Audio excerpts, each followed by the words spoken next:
to share with you about plant reproduction. Let's take a look at this question. It says that study the picture of flower end of another plant.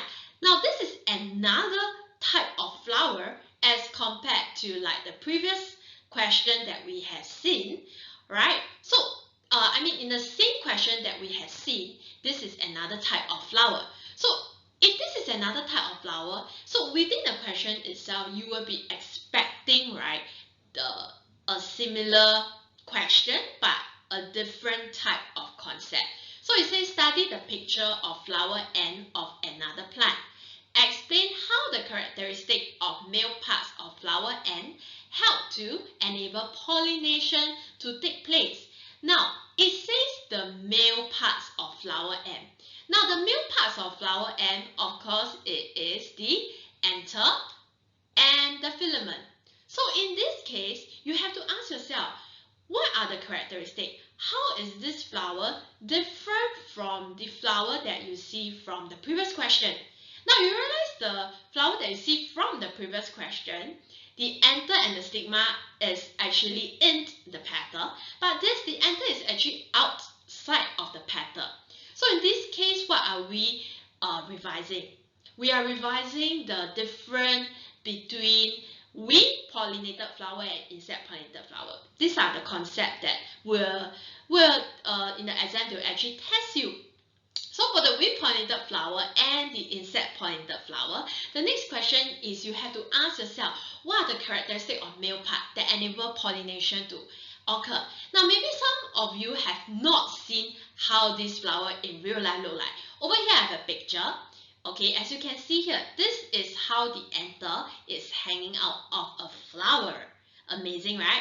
So normally, let's revise. We all know that this is a wind-pollinated flower.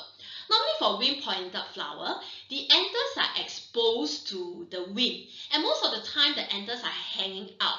Because of that hanging out gesture that the anther have, especially when the wind blows, the anther is easily exposed to the wind. So the anther that produces pollen grain will then be transferred to the stigma. Normally for the stigma, it's actually feathery as compared to insect-pollinated flower. The stigma is actually sticky. But for the wind-pollinated flower, it's a little bit like feathery. Why is it feathery? Just think about, you walk into a room and there's a lot of snowflake flying and you have hair. The snowflake will then be stuck in between your hair and you started brushing. Correct. As you brush, you realize that, you need to put in extra effort to actually brush off the snowflake. So it's similar thing when you have a feathery stigma on a wind-pollinated flower. When the pollen grain actually drop in between the stigma, alright, then that is when the stigma is able to trap the pollen grains for pollination to actually happen.